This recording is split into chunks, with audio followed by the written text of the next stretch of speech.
نحمده ونصلي على رسوله الكريم اما بعد فاعوذ بالله من الشيطان الرجيم بسم الله الرحمن الرحيم رب اشرح لي صدري ويسر لي امري واحلل عقدة من لساني يفقهوا قولي۔ آج کا موضوع جو ہے اس کا عنوان ہے مقصد زندگی، کہ اللہ تعالیٰ نے ہمیں جو زندگی دی ہے یہ کس لیے دی ہے۔ ہم اس کائنات میں اپنے سامنے جتنی بھی چیزیں دیکھتے ہیں، جو کچھ آج تک دیکھتے چلے آئے ہیں، جو اب دیکھ رہے ہیں اور جو آئندہ دیکھیں گے، ان میں سے کوئی بھی چیز ایسی نہیں کہ جو خود سے خود بن گئی ہو۔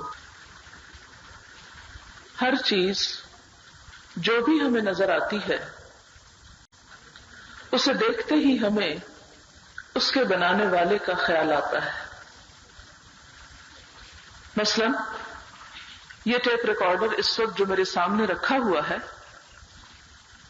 تو اسے دیکھ کر میں یا آپ کوئی بھی یہ نہیں کہہ سکتا کہ یہ خود ہی بن گیا ہے۔ یہ میز اور یہ کرسی جو آپ اپنے سامنے دیکھ رہے ہیں، ان کے بارے میں بھی کوئی یہ نہیں کہہ سکتا کہ یہ خود سے بن گئی ہیں۔ اسی طرح کائنات کی باقی چیزیں جو کسی انسان نے نہیں بنائی، وہ بھی خود سے نہیں بنی۔ اگر ایک ٹیپ ریکارڈر کو بنانے والا کوئی ہے، کسی کی ایجاد ہے، یہ کسی کی کاریگری ہے، یہ ایک کرسی اور میز کو بنانے والا اگر کوئی ہے جسے کارپینٹر کہا جاتا ہے یا بڑھئی کہہ سکتے ہیں، تو بالکل اسی طرح انسان کا بنانے والا، اس زمین اور آسمان کا بنانے والا بھی لازماً کوئی ہے۔ یہ بھی خود سے خود نہیں بن سکتے۔ پھر آپ دیکھیں کہ دنیا میں جتنی بھی چیزیں انسان نے بنائی ہیں، ان سب کے بنانے والے نے یہ بھی بتایا کہ یہ چیز کیا کام کرے گی، یہ چیز کس کے لیے بنائی گئی، اور بنانے والا ہی زیادہ بہتر طور پر بتا سکتا ہے کہ کوئی چیز کیوں بنائی گئی۔ مثلا جس نے یہ ٹیپ ریکارڈر بنایا، جس کمپنی نے تیار کیا، جہاں کا یہ میک ہے، وہیں سے ساتھ ایک ہدایت نامہ یا ایک انسٹرکشن بک بھی آئی کہ جس میں یہ بتایا گیا کہ اس کے کیا کیا فنکشنز ہیں، یہ کیا کیا کام کرے گا، اینڈ سو آن۔ کوئی بھی مشین جو آپ خریدتے ہیں تو ان سب کے ساتھ آپ یہ لازمی جاننے کی کوشش کرتے ہیں کہ وہ مشین کس طرح کام کرے گی اور کس چیز کے کام آئے گی، اور اگر وہ مشین صحیح طور پر کام نہ کرے تو آپ اس کو کنڈم کر دیتے ہیں، ضائع کر دیتے ہیں، بیکار کر دیتے ہیں۔ ایک گلاس بے مقصد نہیں بنا، ایک کتاب بے مقصد نہیں بنی، یہ عمارت جس میں آپ بیٹھے ہیں، یہ کمرہ بے مقصد نہیں۔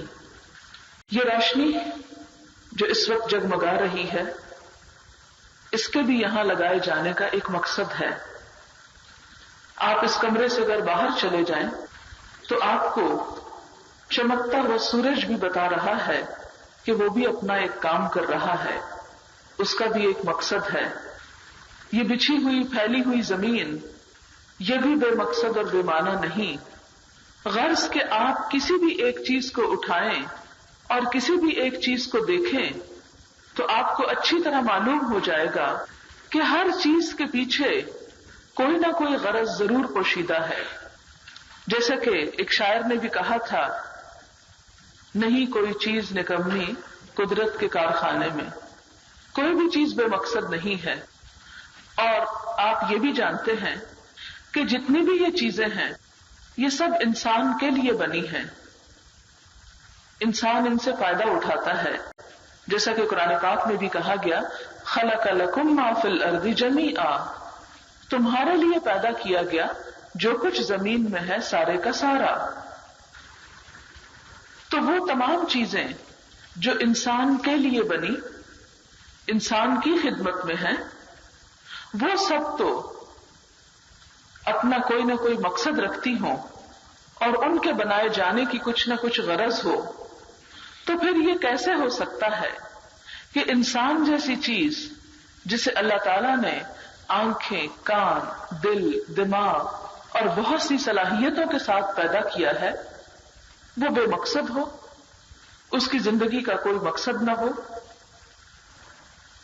آپ اگر کسی راستہ چلتے انسان سے یہ پوچھیں کہ وہ کہاں سے آ رہا ہے اور وہ کہے میں تو نہیں جانتا میں کہاں سے آ رہا ہوں، پھر آپ یہ پوچھیں کہ آپ نے جانا کہاں ہے اور وہ کہے مجھے یہ بھی نہیں پتا کہ مجھے جانا کہاں ہے، تو ایسے شخص کے بارے میں آپ کیا کہیں گے کہ کتنا احمق انسان ہے جسے یہ نہیں پتا کہ یہ آیا کہاں سے ہے اور جسے یہ نہیں معلوم کہ اسے جانا کہاں ہے، تو یہ سفر کس لیے کر رہا ہے، یہ دھوپ میں مارا مارا کیوں پھر رہا ہے، یہ اپنی گاڑی کا پیٹرول کیوں ضائع کر رہا ہے، اگر اس کو یہی نہیں پتا کہ اس کی منزل کہاں ہے اور اسے پہنچنا کہاں ہے۔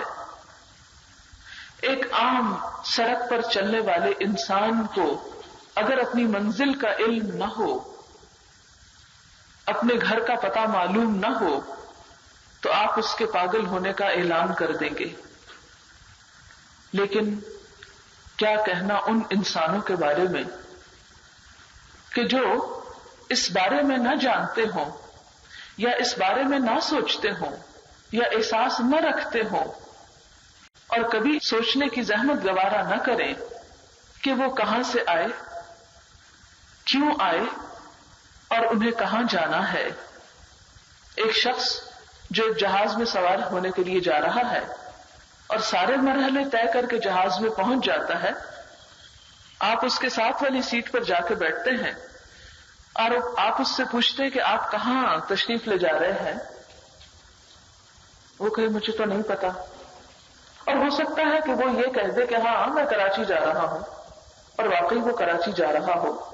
پھر آپ اس سے پوچھیں کہ کراچی کس لیے جا رہے ہیں، کیا غرض ہے آپ کے جانے کی، تو وہ کہے کہ بس ایسے ہی جا رہا ہوں، یہ تو مجھے نہیں معلوم۔ آپ اس شخص کی سوچ سمجھ کے بارے میں پریشان ہوں گے تھوڑے سے کہ یہ شخص اتنا مہنگا ٹکٹ خرید کر، اتنی زحمت اٹھا کر، کئی 100 میل سفر کر کے جہاں جا رہا ہے وہاں جانے کا اس کو مقصد ہی نہیں پتا۔ پھر آپ اس سے پوچھے رہنا کہاں ہے، وہ کہے مجھے یہ بھی نہیں پتا، میں نے سوچا ہی نہیں میں نے کہاں رہنا ہے، کوئی اچھا ٹھکانہ مل جائے گا یا برا ملے گا مجھے کچھ خبر نہیں۔ تو ایسے بے خبر انسان زندگی میں کبھی کامیاب نہیں ہوا کرتے۔ بالکل اسی طرح اگر ایک انسان اپنی ابتدا سے، اپنی انتہا سے واقف نہیں اور اپنے اس دنیا میں بھیجے جانے کا مقصد نہیں جانتا، تو وہ انسان بھی اپنی آخری منزل پر صحیح کامیابی سے ہمکنار نہیں ہو سکتا، کیونکہ جب انسان کسی منزل پر پہنچنا چاہتا ہے تو اس کے لیے وہ کوشش کرتا ہے، محنت کرتا ہے، اور وہ کوشش کرتا ہے جس سے وہ اپنی منزل پر بخیریت و عافیت پہنچ جائے، اور اس کے سامنے مقصد واضح ہوتا ہے کہ وہ کسی جگہ پر کیوں جا رہا ہے، تو وہی شخص وہاں جا کر اپنا کام بہتر طور پر کر سکتا ہے۔ اگر کوئی شخص ان چیزوں کے بارے میں غفلت اختیار کرے یا ان چیزوں کے بارے میں جاننے کی کوشش نہ کرے تو اس کی ساری انرجی، اس کا سارا سرمایہ، اس کا وقت، اس کی ہر چیز ضائع ہو سکتی ہے۔ ہم اس دنیا میں آئے، ہمیں معلوم ہونا چاہیے کہ ہمیں کس نے بھیجا، ہمیں معلوم ہونا چاہیے کہ اس دنیا میں رہنے کے بعد جب ہر شخص چلا جا رہا ہے کسی اور منزل کی طرف، کیونکہ ہمارے سامنے آج تک کوئی ہمیشہ نہیں رہا، نہ کوئی نبی، نہ کوئی ولی، نہ کوئی نیک، نہ کوئی بد، نہ کوئی مالدار، نہ کوئی فقیر، سب کے سب یہاں سے جاتے رہے، وہ کہاں چلے جاتے ہیں؟ ہمیں بھی انہی کے نقش قدم پہ چلتے ہوئے آخر کار اس دنیا کو چھوڑ کر ایک دوسری دنیا میں لازماً جانا ہے۔ وہ دنیا کیسی ہے، وہاں کا ٹھکانہ کیسے ہے، وہاں رہنے کا انتظام کیا ہے، وہاں کھانا پینا کیسے ہوگا، وہاں آرام اور راحت کے طریقے کیا ہوں گے، اور وہ آرام وہاں میسر کیسے آ سکتا ہے، کن چیزوں سے وہاں خوشی حاصل ہوتی ہے، کن چیزوں سے وہاں مصیبت آ سکتی ہے، یہ ہم میں سے ہر ایک کو معلوم ہونا چاہیے۔ اور صرف معلوم نہیں ہونا چاہیے بلکہ ہمیں وہ سارے طریقے اور وہ سارے ذرائع اختیار کرنے چاہیے اور وہ سارا سرمایہ اکٹھا کر لینا چاہیے جس سے ہمیں آخرت کا یا دوسری دنیا کا راحت اور آرام اور سکون میسر آ سکے۔ اگر کوئی شخص اس سوچ کے بغیر زندگی بسر کر رہا ہے کہ وہ اپنی ابتدا اور انتہا کے بارے میں بے خبر ہے، غافل ہے، بے فکر ہے، سوچتا ہی نہیں، بس زندگی کو ایک کھیل تماشا اس نے بنا رکھا ہے اور موت کے بلاوے پر دوسری دنیا میں جا پہنچتا ہے، تو پھر اسے معلوم ہونا چاہیے کہ اس طرح بے خبر اور غافل ہو کر زندگی بسر کرنے کا انجام کیا ہوتا ہے۔ اللہ سبحانہ وتعالی قرآن پاک میں انسان کو احساس دلاتے ہیں اور اس سے پوچھتے ہیں، کیا پوچھتے ہیں؟ افحسبتم انما خلقناکم عبثا وانکم الینا لا ترجعون، کیا تم نے سمجھ رکھا ہے کہ ہم نے تمہیں یوں ہی بیکار پیدا کر دیا، بے مقصد پیدا کر دیا؟ عبث کا لفظ اردو میں بھی استعمال ہوتا ہے، ایسے ہی عبث پیدا کر دیا۔ وَأَنَّكُمْ إِلَيْنَا لَا تُرْجَعُونَ، اور بے شک تم ہماری طرف لوٹائے نہیں جاؤ گے، ہماری طرف تمہاری کوئی واپسی نہیں، تمہیں واپس نہیں آنا، تمہیں واپس آنا ہے، تم بیکار بے مقصد نہیں پیدا کیے گئے۔ انسان کے بارے میں بھی اور کائنات کی ہر چیز کے بارے میں اللہ تعالیٰ فرماتے ہیں وَمَا خَلَقْنَا السَّمَاوَاتِ وَالْأَرْضَ وَمَا بَيْنَهُمَا لَاعِبِينَ، کہ ہم نے آسمانوں کو اور زمین کو اور جو کچھ ان دونوں کے درمیان ہے کھیل تماشے کے طور پہ پیدا نہیں کیا، جسٹ فار انجوائمنٹ پیدا نہیں کیا۔ ہر چیز جو پیدا ہوتی ہے اس کی ایک انتہا ہے، ہر ابتدا کی ایک انتہا ہے، ہر موجود وجود کا ایک خاتمہ ہے، ہر وجود ایک عدم میں بدل جائے گا، ہر چیز اپنے انجام کی طرف دوڑ رہی ہے، ہر سفر اپنی منزل کی طرف بڑھ رہا ہے، ہماری زندگی کا بھی ایک ایک دن اپنی منزل کی طرف بڑھ رہا ہے۔ ہم میں سے ہر شخص جو دنیا میں آیا اپنی زندگی کا ایک ایک دن گزار کر ایک ایک سٹیپ طے کرتے ہوئے اس پہ چڑھتے ہوئے ایک آخری منزل تک پہنچنے والا ہے۔ وہاں پہنچ کر کیا ہوگا کون بتائے گا ہم کو؟ وہی جس نے ہمیں اس دنیا میں بھیجا۔ اللہ تعالیٰ فرماتے ہیں سورۃ القیامہ میں اَيَحْسَبُ الْإِنسَانُ أَن يُتْرَكَ سُدًى، کیا انسان سمجھتا ہے کہ ایسے ہی بیکار چھوڑ دیا جائے گا؟ اس سے پوچھا نہ جائے گا کہ وہ کیا کر کے آیا؟ نہیں، بیکار نہیں چھوڑا جائے گا۔ سورۃ التکاثر آپ سب پڑھ چکے ہیں، آپ سب جانتے ہیں اس کے معنی۔ اس میں آخر میں کیا آتا ہے؟ لَتُسْأَلُنَّ يَوْمَئِذٍ عَنِ النَّعِيمِ، تم سے اس روز نعمتوں کے بارے میں ضرور پوچھا جائے گا، ضرور سوال کیا جائے گا کہ اس دنیا میں تمہیں جو کچھ دیا گیا تھا تم نے اس کو استعمال کس طرح کیا۔ اب آپ پھر دیکھیں کہ ہمیں پھر اس سوال پر پہنچنا ہے کہ جیسے کوئی بھی ایک معمولی چیز جو بنائی جاتی ہے، جو تخلیق کی جاتی ہے، تو ساتھ ہی اس کی تخلیق کا مقصد بتایا جاتا ہے۔ مثلا اس ٹیپ ریکارڈر کو بنانے والوں نے اس کا مقصد بتایا کہ یہ آواز کو اپنے اندر ریکارڈ کر لے گا اور اگر آپ اس سے دوبارہ سننا چاہیں تو دوبارہ سن بھی سکتے ہیں، کیونکہ کچھ ایسے ٹیپ ریکارڈر بھی ہوتے ہیں کہ جو آواز اپنے اندر بھر نہیں سکتے، پہلے سے بھری ہوئی آواز کو آپ کو سنا دیں گے۔ اب آپ دیکھیں کہ کسی بھی چیز کا مقصد کون بتاتا ہے؟ جس نے اس چیز کو بنایا ہو. ہمیں بھی اپنی زندگی کا مقصد کس سے پوچھنا ہے؟ ہمیں اس دنیا میں کیا کرنا ہے اور کیا نہیں کرنا، کیا چیز ہمارے فائدے کی ہے، کیا چیز ہمارے نقصان کی ہے، یہ ہمیں کون بتائے گا؟ کیا ہمارے والدین بتائیں گے؟ ہمارا معاشرہ بتائے گا؟ ہمارا دل بتائے گا؟ ہماری عقل بتائے گی؟ کون بتائے گا؟ کس کا حق ہے کہ ہمیں بتائے کہ ہمارے لیے کون سی چیز بہتر ہے اور کون سی چیز نقصان دہ ہے؟ اس میں سب سے بڑا حق کس کا ہے اور سب سے سچی بات کس کی ہو سکتی ہے؟ اسی کی جس نے ہمیں پیدا کیا، جس نے ہمیں اس دنیا میں بھیجا، جس کی ہم مخلوق ہیں، جو ہم سے 70 ماؤں سے بڑھ کر پیار کرنے والا ہے، جو ہمارا سب سے زیادہ خیر خواہ ہے. آپ دیکھیں کہ جو چیز کوئی بناتا ہے اسے اس چیز سے بڑا پیار ہوتا ہے. ماں باپ اگرچہ اپنی اولاد کو خود بناتے نہیں، جنم دیتے ہیں، تو آپ دیکھیں کتنا پیار کرتے ہیں ان سے، کتنی محبت ہوتی ہے ماں کے دل میں اپنے بچے کے لیے. اسی طرح آپ ایک تصویر بناتے ہیں تو خواہ وہ کیسی ہی کیوں نہ ہو آپ کو بہت اچھی لگتی ہے.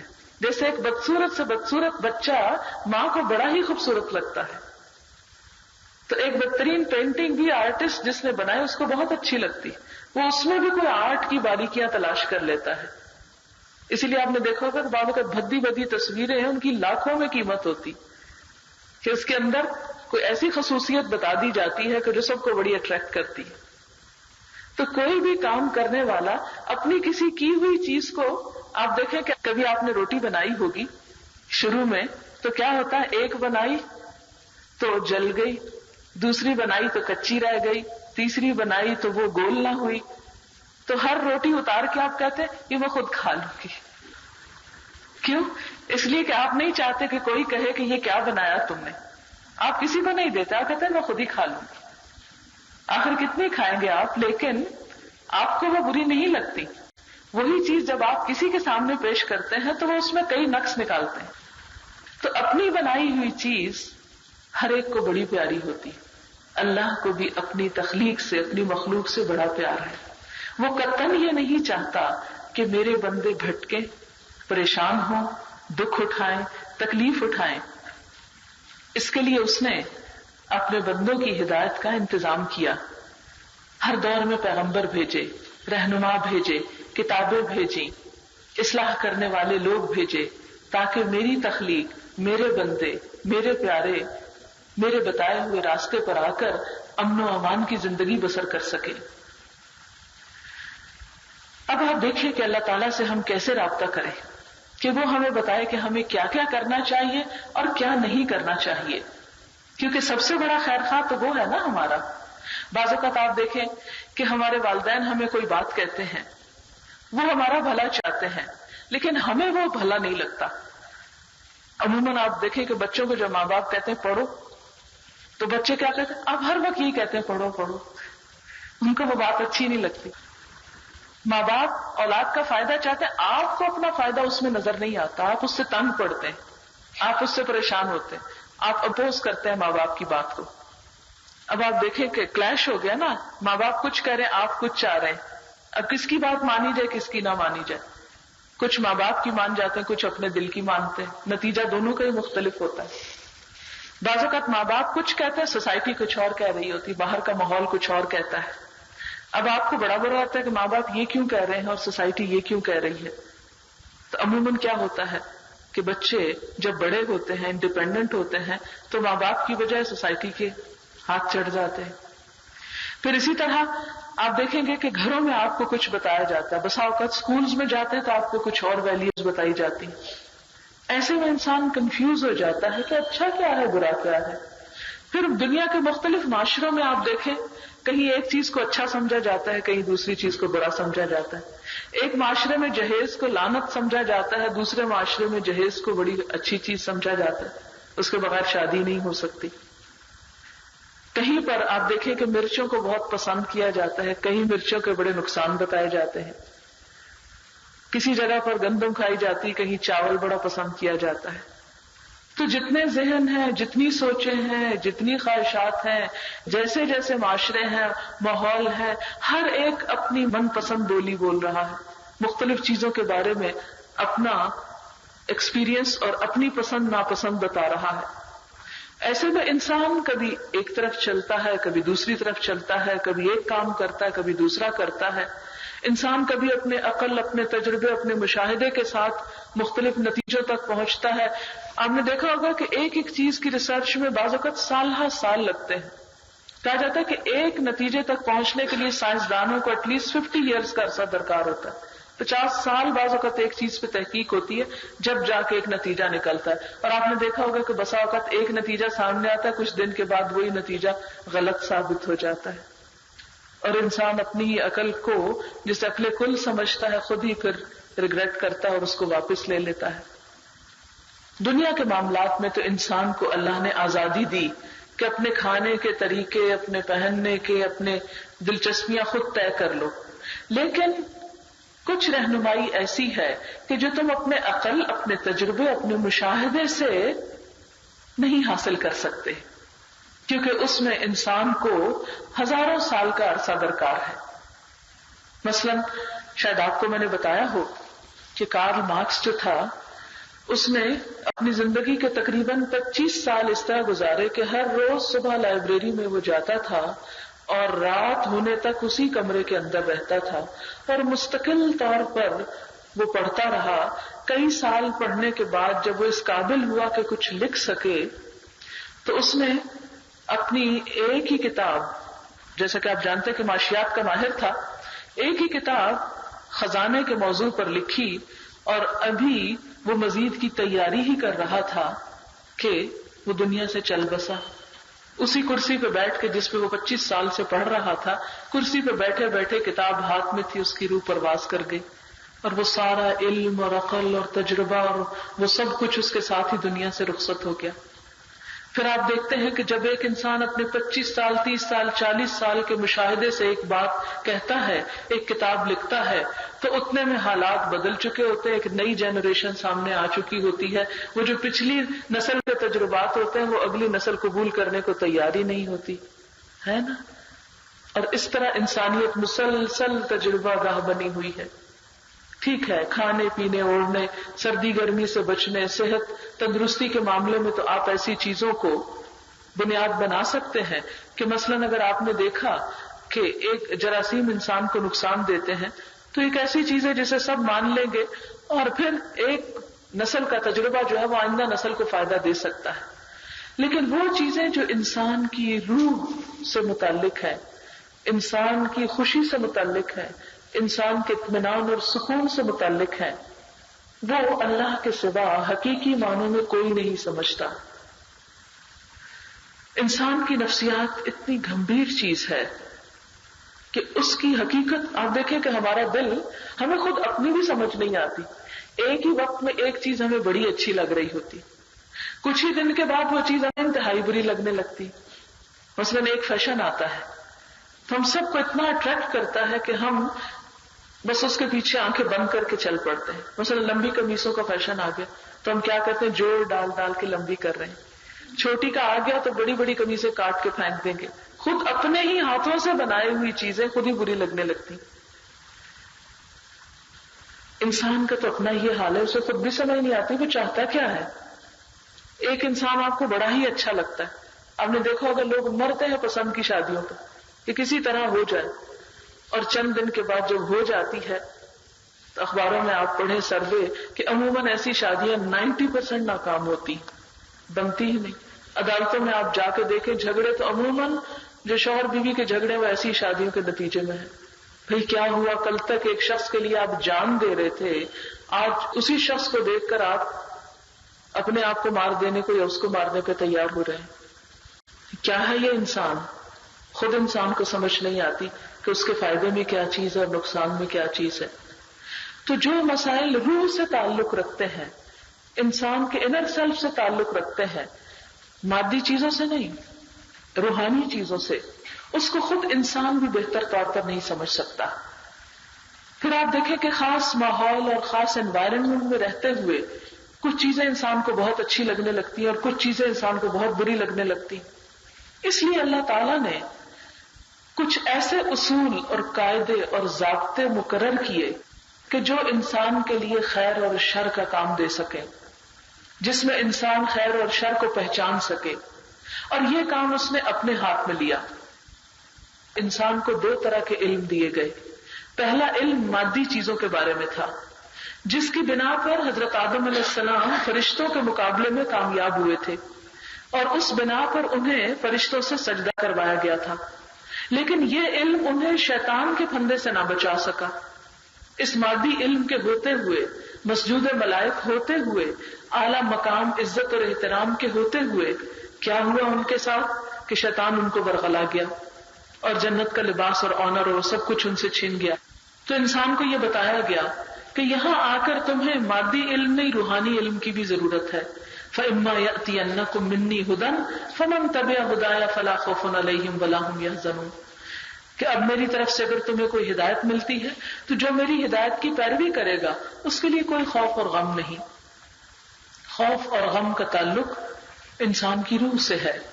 انسان کی روح کو ان چیزوں سے آزاد کرنے کے لیے انسان کو اللہ کی رہنمائی چاہیے۔ اللہ کی رہنمائی اللہ کی کتاب میں موجود ہے۔ ہم میں سے ہر شخص اس قابل نہیں کہ اللہ تعالیٰ سے ٹیلی فون پہ کوئی رابطہ قائم کرے، کوئی ہاٹ لائن ہو اس کی، نہیں۔ اس کے لیے اللہ نے پیغمبر بھیجے، کیونکہ ہر شخص اس قابل نہیں کہ وہ اللہ کی طرف سے آئی ہوئی اس تعلیم کو براہ راست کسی فرشتے سے لے سکے۔ اس کے لیے بڑی قوت اور بڑا اسٹیمنا چاہیے ہوتا ہے۔ اللہ تعالیٰ نے حضور صلی اللہ علیہ وسلم کو وہ قوت عطا کر رکھی تھی۔ 40 سال تک انہیں تربیت دی گئی۔ کوئی اور شخص غار حرا نہیں جاتا تھا۔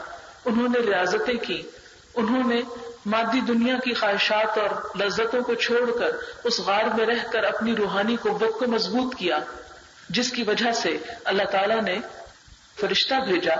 اور فرشتہ نظر آنے کے بعد آپ کو معلوم ہوگا کہ پہلی وحی کے بعد کیا ہوا تھا۔ آپ کانپ رہے تھے اور آپ گھر تشریف لائے اور حضرت خدیجہ سے کیا کہا؟ زملونی زملونی، مجھے کمبل اڑا دو۔ یہ اس انسان کا حال ہے کہ جو انتہائی مضبوط اعصاب کا مالک ہے، مضبوط ترین روحانی قوت کا مالک ہے، وہ ایک فرشتے کو دیکھنا اور وحی کا لینا برداشت نہ کر سکا۔ یعنی اس میں اسے کتنی گھبراہٹ کا سامنا ہوا، اور پھر بالآخر آہستہ آہستہ وہ اس کے عادی ہو گئے۔ اس لیے اللہ تعالیٰ نے ہر انسان کے پاس فرشتے نہیں بھیجے کہ ہر انسان کو براہ راست نالج دیا جائے۔ پھر یہ بھی نہیں کہ اللہ تعالیٰ نے کہ ہر انسان کو براہ راست کتاب دے دی جائے۔ اللہ تعالیٰ چاہتے تو یہ کر سکتے تھے کہ ماں کے پیٹ میں ہی ہمارے لیے کتاب ساتھ رکھ دیتے، اور جو ہماری زبان آئندہ ہونی تھی وہ ہمارے ساتھ ہی جنم لے لیتی کتاب بھی۔ ایسا بھی نہیں کیا، کیونکہ استاد کے بغیر کتاب کافی نہیں ہوا کرتی۔ خالی کتاب انسان کی تعلیم کے لیے، انسان کی تربیت کے لیے، انسان کے اخلاق کے لیے کافی نہیں۔ یہی کتابیں اگر آپ گھر بیٹھ کے پڑھتے رہیں اور یہاں نہ آئیں تو آپ کے رویے اور ڈسپلن اور بیہیویئر اور آپ کی پرسنالٹی میں ایک بہت بڑا گیپ رہ جائے گا۔ تو یہ کس چیز کو ثابت کرتا ہے کہ انسان کی تعلیم کے لیے، تربیت کے لیے استاد ایک ناگزیر چیز ہے۔ استاد کے بغیر علم ادھورا ہے۔ انسان صرف کتاب سے نہیں سیکھتا، ایک بڑا حصہ استاد سے سیکھتا ہے۔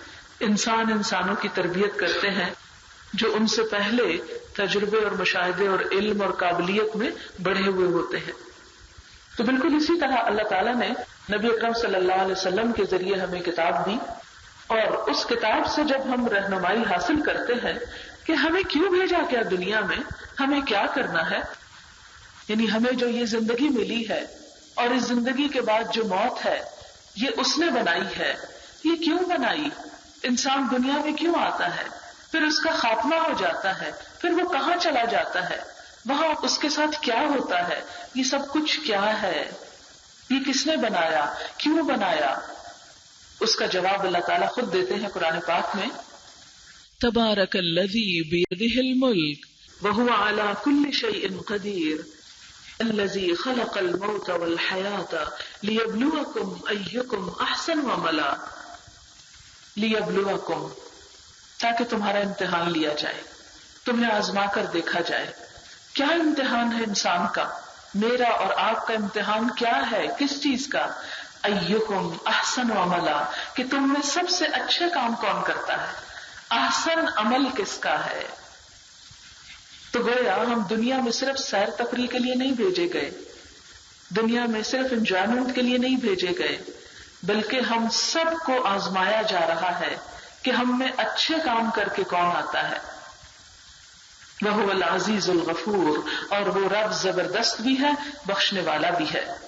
تو یہاں ہمارے اس آیت میں ایک طرف تو ہمیں ہماری زندگی کا مقصد بتا دیا گیا اور وہ ہے آزمائش، امتحان، اور دوسری طرف امتحان کی وجہ بتا دی گئی کہ کس چیز کا امتحان ہے، کہ اچھا کر کے کون آتا ہے، اچھے عمل کس کے ہوتے ہیں۔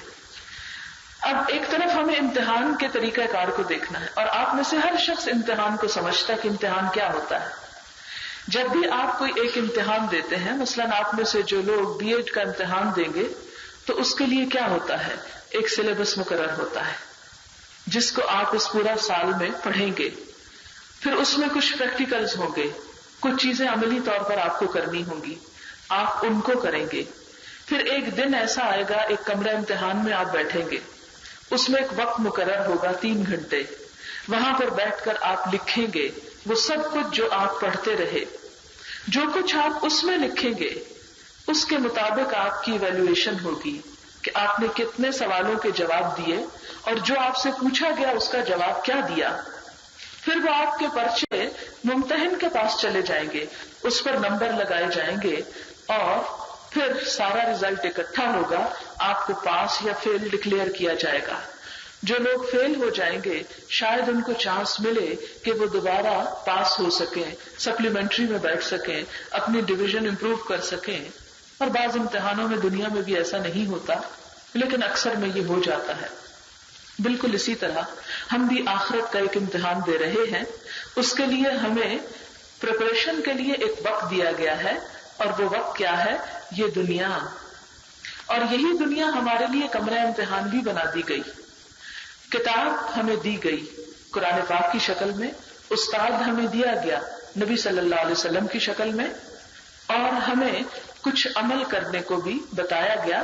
ہمارا ایک پریکٹیکل بھی ہو رہا، یعنی ایک طرف تھیوری ہے اور دوسری طرف پریکٹیکل ہے کہ یہ پڑھو، اس نصاب کو پڑھو، اور اس میں جو کچھ بتایا گیا ہے، کچھ ماڈل تیار کرنے ہیں، وہ تیار کر کے دکھاؤ اپنی زندگی میں۔ ماں کی حیثیت میں تمہارا رول کیا ہے، استاد کی حیثیت میں کیا ہے، طالب علم کی حیثیت میں کیا ہے، اور اسی طرح انسان کی زندگی میں جو مختلف اس کے روپ ہیں، اس کی جو ذمہ داریاں ہیں، اس کے جو فرائض ہیں، ان سب کے بارے میں ہم سے دیکھا جا رہا ہے، پوچھا جا رہا ہے کہ تم کیا کرتے ہو۔ پھر آپ دیکھیں کہ جیسے 3 گھنٹے گزرنے کے بعد آپ سے پیپر واپس لے لیے جاتے ہیں، بالکل اسی طرح جب ایک انسان کی موت کا وقت آ جاتا ہے تو یہ نہیں دیکھا جاتا بھی یہ جوان ہے یا بوڑھا ہے یا بچہ ہے، اس کا نامہ اعمال اس سے بس لے لیا جاتا ہے۔ اب نہ وہ کوئی اچھا عمل کر سکتا ہے نہ برا عمل کر سکتا ہے، اور ہر روز صبح سے شام تک جو آپ پرچہ کرتے ہیں وہ اللہ تعالیٰ کے پاس جمع ہو رہا ہے۔ حدیث میں آتا ہے کہ فجر کی نماز اور عصر کی نماز کے وقت فرشتے اپنی ڈیوٹیاں بدلتے ہیں۔ قرآن پاک میں سورۃ الرعد میں آتا ہے کہ انسان کے آگے پیچھے آنے والے فرشتے اس کے لیے مقرر ہیں جو اللہ کے حکم سے اس کی نگرانی کر رہے ہیں۔ اور حدیث میں اس کی تفصیل یوں آتی ہے کہ سارے دن میں جو کچھ ہم کرتے ہیں فرشتے دائیں بائیں بیٹھ کر اچھے برے اعمال ہمارے لکھ کر روز کی رپورٹ شام کے وقت عصر کی نماز میں اللہ کے پاس لے جاتے ہیں، اور عصر کے وقت دوسرے فرشتے آتے ہیں جو رات کی رپورٹ فجر کے وقت واپس لے جاتے ہیں۔ 2 شفٹ میں کام ہو رہا ہے اور ہمارا نامہ اعمال وہاں تیار ہو رہا ہے۔ جب موت کا وقت آتا ہے تو انسان کو ایک لفظ بھی مزید بولنے کی، توبہ کرنے کی کوئی مہلت نہیں دی جاتی۔ جیسے ایک ٹیچر آپ پہ کتنا ہی کائنڈ کیوں نہ ہو، آپ نے دیکھا ہوگا بعض اوقات اپنا ہی سبجیکٹ پڑھانے والا ٹیچر امتحان کے کمرے میں کھڑا ہوتا ہے انویجیلیٹر کی حیثیت میں، اور وہ جو کلاس میں انتہائی محبت کرنے والا تھا آج وہ ایک لائن بھی نہیں لکھنے دے رہا کہ بس جی ٹائم ختم ہو گیا، ختم، اور ہم کو وہ دینا پڑتا ہے۔ بالکل جس دن ہماری زندگی کا آخری وقت آ گیا اور فرشتے نے آ کے ہمارا وقت ہم سے بند کر دیا تو ہم کوئی بھی عمل نہ کر سکیں گے۔ اور پھر آپ دیکھیں کہ جس جس کے جیسے اعمال ہوں گے قیامت کے دن کیا ہوگا. دائیں اور بائیں کے قرآن پاک کی آخری صورتوں میں تفصیل کے ساتھ بتایا گیا کہ اعمال نامے تقسیم ہوں گے. کچھ لوگوں کے دائیں ہاتھ میں آئیں گے, کچھ کے بائیں ہاتھ میں آئیں گے, اور جیسا کیا ہوگا ویسی ہی جزا پائیں گے. اور وہاں کوئی سپلیمنٹری ایگزام نہیں, کوئی رشوت نہیں چلتی, کوئی سفارش کام نہیں آتی. وہاں ٹوٹل میرٹ پر ہی دیکھا جاتا ہے کہ کون کیا ڈیزرو کرتا ہے, کون کیا لے کر آیا ہے. اور کیا لے کر آیا ہے؟ ایکم احسن عملا, کون اچھے کام کر کے آیا ہے. اب اچھے کام کس کو کہتے ہیں؟ ہر شخص جو کچھ کر رہا ہے وہ اپنے طور پہ تو بہت اچھا کر رہا ہے. جیسے کہ میں نے ابھی پینٹنگ کی مثال دی تھی کہ بدی سے بندی پینٹنگ بنانے والا بھی کہتا ہے میں نے تو بہت اچھی بنائی. اسی طرح ہر شخص اپنی زندگی میں بڑا مطمئن نظر آتا ہے, میں جو کچھ کر رہا ہوں بہت اچھا کر رہا ہوں. مثلاً آپ یہاں بیٹھتے ہوں گے, شاید آپ میں سے کچھ لوگ سوچتے ہو ہم نماز بھی پڑھتے ہیں, قرآن بھی پڑھتے ہیں, سچ بھی بولتے ہیں, سب کچھ کرتے ہیں, یہ کیا ہمیں ہر وقت نصیحت کرنے آ جاتی, کیا سکھائیں گی ہم کو, اور کیا کرنا ہے ہمیں؟ ہم کوئی ان کے خیال میں کوئی گناہگار لوگ ہیں, کوئی مجرم ہے, کوئی چور ڈاکو ہے کہ ہماری اصلاح کرنے آئی ہیں؟ نہیں. احسن سپرلیٹو ڈگری, سب سے بہترین. اور جس طرح انسان کو دنیا میں اپنی کوئی بھی کارکردگی امپروو کرنے کی ہمیشہ ضرورت رہتی ہے, ریفریشر کورسز آپ کرتے رہتے ہیں, اسی طرح روح کے لیے بھی ریفریشر کورسز کی ضرورت ہوتی ہے. کوئی بھی چیز جب ایک جگہ پہ رک جاتی ہے تو وہ خراب ہونے لگتی ہے. پانی بھی ایک جگہ ٹھہر جائے تو کیا ہوتا ہے؟ گدلا ہو جاتا ہے نا. کوئی ایک کام آپ نے زندگی میں شروع کیا اور بس اسی پہ رہ گئے اور امپروومنٹ نہیں ہوئی تو وہ نقصان ہو جائے گا. ہر انسان کے لیے ضروری ہے کہ وہ بہتر سے بہترین کی تلاش میں رہے, وہ مزید سے مزید سیکھتا چلا جائے, وہ اپنی امپروومنٹ کرتا چلا جائے. اب چونکہ یہاں بات ہو رہی ہے کہ ہم میں سے ہر ایک سے دیکھا جائے گا قیامت کے دن ایکم احسن عملا, کہ تم میں اچھے کام کون کرتا ہے. اچھے کام کون سے ہیں؟ سب سے پہلے ہم دیکھیں گے کہ عمل کس کو کہتے ہیں. عمل 3 چیزوں سے مل کر بنتا ہے, انسان کی سوچ, انسان کا بول اور انسان کا عمل. اسلام میں اعمال کا دار و مدار سوچ پر ہے کہ آپ نے کس نیت سے کام کیا. ایک شخص بڑے سے بڑا صدقہ اور خیرات کرتا ہے مگر اس کی نیت اچھی نہیں تو اس کا کام کوئی حیثیت نہیں رکھتا اللہ کی نظر میں. بڑے سے بڑا شہید, عالم, قاری, سخی اللہ کے دربار میں اگر ان کی نیت اچھی نہیں ہوگی تو ان کے اعمال کا کچھ بھی صلہ ان کو نہیں ملے گا. سورۃ الکہف میں آتا ہے لا نقیم لہم یوم القیامت وزنا, ہم ان کے اعمال کو قیامت کے دن کوئی وزن ہی نہیں دیں گے. بڑے سے بڑی نیکی بے وزن ہو کر رہ جائے گی اگر نیت پیچھے اچھی نہ ہوئی. اگر مثلا میں یہاں آؤں اور میری نیت یہ ہو کہ جی بڑی میری شہرت ہو جائے کہ بڑی نیک باتیں بتاتی ہے, تو یہ نیت اللہ کو پسند نہیں. میری نیت کیا ہونی چاہیے کہ ایک مسلمان ہونے کی حیثیت سے ہم سب پر یہ فرض بنتا ہے کہ ہم ایک دوسرے کی خیر خواہی کریں. میں اس کے سوا کچھ نہیں کہ زندگی کے چند سالوں میں آپ سے آگے ہوں یا تھوڑا سا ان کتابوں کے پڑھنے یا اس ایکسپیرینس میں شاید آپ سے آگے ہوں کہ جو ابھی آپ اپنے عمر یا ماحول کی وجہ سے وہاں تک نہیں پہنچے. تو ہر بڑی جنریشن کا فرض ہوتا ہے کہ اپنے آنے والی جنریشن کو اپنے تجربات اور ان چیزوں میں جسے اس کا پرسنل ایکسپیرینس ہو چکا ہے کسی بھی راستے میں, کسی بھی فیلڈ میں, اس سے دوسرے کو اپنے تجربات کی روشنی میں مستفید کرے تاکہ ہم سب مل کر وہ چیزیں سوچ سکیں جو عموماً ہمارے معاشرے میں سوچی نہیں جاتی. لہذا سب سے پہلے کسی بھی کام کے کرنے میں نیت اچھی ہونی چاہیے. دوسرا ہمارا عمل جو ہے اعمال نامہ وہ ہماری گفتگو کا تیار ہو رہا ہے. آپ دیکھیں ہماری عام روزمرہ زندگی میں ہمارے الفاظ تولے نہیں جا سکتے, جو ہم بولتے ہیں وہ تول نہیں سکتے. اللہ کے ہاں ایسے ترازو ہیں کہ جو انسان کی آواز کا بھی وزن تیار کر رہے ہیں. قرآن پاک کی سورۃ قاف میں آتا ہے ما یلفظ من قول الا لدیہ رقیب عتید, کوئی لفظ اس کی زبان سے نہیں نکلتا مگر ایک حاضر باش نگران اس کے پاس بیٹھا ہوتا ہے. اچھا لفظ بولے وہ بھی فوراً لکھ لیا جاتا ہے, برا بولے وہ بھی لکھ لیا جاتا ہے. سورۃ الکہف میں آتا ہے کہ انسان اس دن کہے گا ما لہذا الکتاب لا یغادر صغیرۃ ولا کبیرۃ الا احصاها, کیا ہو گیا اس کتاب کو, اس نے تو نہ کوئی چھوٹی بات چھوڑی ہے نہ بڑی چھوڑی ہے, ہر چیز لکھ لی. انسان حیران ہوگا یہ میں نے بولا تھا, یہ میں نے کہا تھا. کبھی آپ اپنی یہ آواز ریکارڈ کر کے دوبارہ سنیں تو آپ سن نہ سکیں. میں کبھی اپنی آواز دوبارہ نہیں سن سکتی. اتنی شرم آتی کہ یہ میں نے کیا کہہ دیا, یہ کتنا اوٹ پٹانگ جملہ بول دیا. تو قیامت کے دن انسان اپنے ایسے ہی اوٹ پٹانگ بولے ہوئے جملوں پر جو ایک ایک چیز ریکارڈ ہو رہی ہے اس پہ شرمندہ ہوگا, نادم ہوگا. ہاں اگر نیت اچھی ہوئی اور زبان سے کوئی چیز بھول کے اور نکل گئی تو اللہ تعالیٰ نیت کی وجہ سے اس غلط بولے ہوئے جملے کو بھی غلطی میں نہیں لکھیں گے. لیکن اگر نیت خراب ہے تو بڑی خوبصورت باتیں بھی انسان کے خلاف حجت ہو جائیں گی. اور تیسری چیز انسان کا عمل. عمل پھر دو طرح کا ہوتا ہے, ایک ذاتی عمل ہوتا ہے, ایک لوگوں سے معاملہ ہوتا ہے. ذاتی عمل آپ کا کیا ہے کہ آپ اپنی پرسنل لائف میں کتنے اچھے ہیں, کتنے امانت دار ہیں, کتنے سچے ہیں, کتنی خوبیاں ہیں آپ میں, کسی کام کو کتنی ڈیڈیکیشن اور محنت کے ساتھ کرتے ہیں, کتنی کمٹمنٹ رکھتے ہیں. اور معاملات کیا ہے کہ حقوق العباد آپ کس طرح کے ادا کرتے ہیں, یعنی حقوق اللہ اور دوسری طرف حقوق العباد. آپ ایک طالب علم ہے تو کیسے طالب علم ہے, استاد ہے تو کیسے استاد ہے, اپنے وقت کا استعمال کیسے کرتے ہیں, اس میں کتنے امانت دار ہیں, اپنی ذمہ داری کو احسن طریقے سے پورا کرتے ہیں یا نہیں کرتے. یہ تمام چیزیں لکھی جا رہی ہیں. اسی سے ہمارا نامہ اعمال تیار ہو رہا ہے اور قیامت کے دن اسی کے مطابق فیصلہ ہوگا کہ انسان کیا لے کر آیا. سورۃ العادیات میں آتا ہے نا کہ وَحُصِّلَ مَا فِي الصُّدُورِ, سینوں کے بھید بھی سامنے نکال کے رکھ دیے جائیں گے, انسان کی گفتگویں بھی سامنے لے آئی جائیں گی.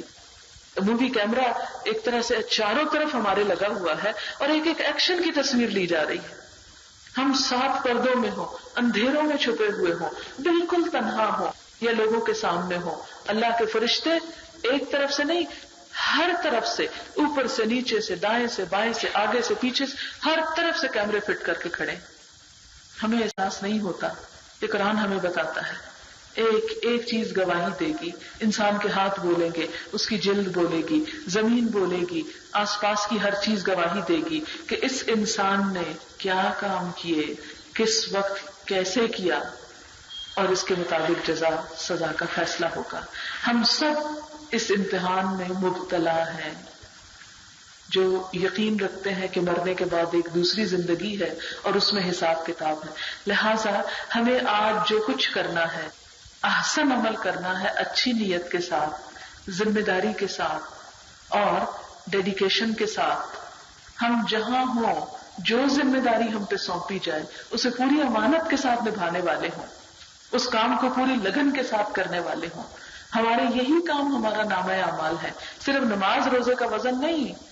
ہم اگر کلاس روم میں بیٹھے ہیں اور استاد کی بات سننے کی بجائے آپس میں ہی کوئی گفتگو کر رہے ہیں یا اس کا مذاق اڑا رہے ہیں یا اس کو سنجیدگی سے نہیں لے رہے یا خود پریزنٹ نہیں اور کسی اور سے پریزنٹ بلوا رہے ہیں, یہ ایک ایک ایکشن جو ہے ہمارا نوٹ ہو رہا ہے اور ایک ایک چیز کے اوپر نمبر لگ رہے ہیں, ایک ایک چیز کی رپورٹ تیار ہو رہی ہے اور ہمیں اس سے گزرنا ہوگا, اسے فیس کرنا ہوگا. اب ضرورت اس بات کی ہے کہ ہمیں پتا ہو کہ کون کون سی چیزیں ہمارے خالق کی نظر میں احسن ہیں اور کون سی نہیں ہیں, کیونکہ احسن کا معیار لوگ نہیں ہے, دنیا نہیں ہے. دنیا میں تو آپ دیکھیں کسی نمائش میں, کسی ایگزیبیشن میں جب آپ اپنی کوئی چیز مقابلے پہ لاتے ہیں تو آپ دیکھتے ہیں کہ وہاں کمپٹیشن کے لیے کیا کیا ریکوائرڈ ہے, وہاں کن کن چیزوں سے نمبر لگتے ہیں, تو آپ اس پہ پورا اترنے کی کوشش کرتے ہیں. یہاں ہمارا معاملہ بندوں کے ساتھ نہیں ہے, ہمارا معاملہ ہمارے رب کے ساتھ ہے. لہٰذا ہم میں سے ہر ایک کو یہ معلوم ہونا چاہیے کہ ہمارے رب نے ہم سے کیا چاہا ہے, وہ ہم سے کیا ڈیمانڈ کرتا ہے. یہ کیسے پتا چلے گا؟ سنی سنائی باتوں سے نہیں. سنی سنائی باتیں تو شاید ان لوگوں کو فائدہ دیں جو بیچارے خود نہ پڑھ سکتے ہیں, نہ سن سکتے ہیں, نہ سمجھ سکتے ہیں. لیکن آپ جیسے باشعور اور احساس رکھنے والے لوگ, ہم سب کے اوپر لازم ہے کہ ہم اللہ کی مرضی معلوم کرنے کی کوشش کریں. اور اللہ کی مرضی معلوم کرنے کا طریقہ کیا ہے؟ اللہ کی کتاب اور اللہ کے رسول صلی اللہ علیہ وسلم کی زندگی کا طریقہ. کیونکہ اللہ کے رسول صلی اللہ علیہ وسلم کی زندگی کیا تھی ہمارے لیے؟ بہترین نمونہ. قرآن پاک میں اللہ تعالیٰ کیا فرماتے ہیں؟ لَقَدْ كَانَ لَكُمْ فِي رَسُولِ اللَّهِ أُسْوَةٌ حَسَنَةٌ, تمہارے لیے اللہ کے رسول صلی اللہ علیہ وسلم کی زندگی میں بہترین نمونہ ہے, خوبصورت نمونہ ہے. ایک اور جگہ پر فرمایا قُلْ إِن كُنتُمْ تُحِبُّونَ اللَّهَ فَاتَّبِعُونِي يُحْبِبْكُمُ اللَّهُ, کہہ دیجئے کہ اگر تم اللہ سے محبت کرتے ہو تو کیا کرو؟ فَاتَّبِعُونِی, میرا اتباع کرو، نبی صلی اللہ علیہ وسلم کے طریقے پر چلو. کیا ہوگا نتیجہ؟ یحببکم اللہ، اللہ تم سے محبت کرے گا، ویغفر لکم ذنوبکم، اور تمہارے گناہ معاف کر دے گا. لہذا ہمارے لیے آخرت کے امتحان میں کامیاب ہونے کے لیے جو نصاب، جو کورس، جو سلیبس مقرر کیا گیا ہے وہ اللہ کی کتاب اور رسول اللہ صلی اللہ علیہ وسلم کی سنت ہے. آپ صلی اللہ علیہ وسلم نے خود بھی فرمایا تھا، ترکت فیکم امرین، میں تم میں دو چیزیں چھوڑ کر جا رہا ہوں، لن تضلوا ما تمسکتم بہما، ہرگز گمراہ نہیں ہوگے جب تک ان دونوں کو مضبوط پکڑے رکھو گے، کتاب اللہ و سنت رسولہ، ایک اللہ کی کتاب ہے اور دوسرے اس کے رسول صلی اللہ علیہ وسلم کا طریقہ ہے. لہٰذا ہم میں سے ہر شخص جو مسلمان ہے، سوچ سمجھ رکھتا ہے، شعور رکھتا ہے، اس کے لیے لازم ہے کہ زندگی میں کم از کم ایک مرتبہ تو ضرور قرآن سے گزرے اور یہ دیکھے کہ یہ کتاب کیا کہتی، تاکہ ہم اپنے آپ کا جائزہ لے سکیں اللہ کی بات کی روشنی میں، کسی میری یا کسی اور انسان کی روشنی میں نہیں کہ کون ہمیں پسند کرتا ہے اور کون ناپسند کرتا ہے اور کیا اچھا اور کیا برا ہے. ہمارے خالق جس کے پاس ہمیں امتحان کے بعد جانا ہے، جو جزا اور سزا کا مالک ہے، اس کی نظر میں ہماری کیا ویلیو اور اسے کیا پسند اور کیا ناپسند ہے، تاکہ وہ چیزیں تیار کر کے ساتھ لے جا سکیں جو وہاں انسان کو کامیاب کر سکیں. لیکن ایک دفعہ گزرنے سے اگرچہ کچھ باتیں پھر بھول جاتی ہیں، اسی لیے قرآن کو ذکر کہا گیا کہ یاد دہانی، بار بار ریمائنڈ کراتا ہے کہ دیکھو یہ کرنا ہے اور یہ نہیں کرنا. تو ہماری دعا ہے کہ اللہ تعالی ہم سب کو اس امتحان میں کامیاب کرے اور ہمیں وہ کرنے کی توفیق دے جس سے وہ راضی ہو جائے. وآخر دعوانا ان الحمد للہ رب العالمین. سبحانک اللہم وبحمدک، نشہد ان لا الہ الا انت، نستغفرک ونتوب الیک. والسلام علیکم ورحمۃ اللہ وبرکاتہ.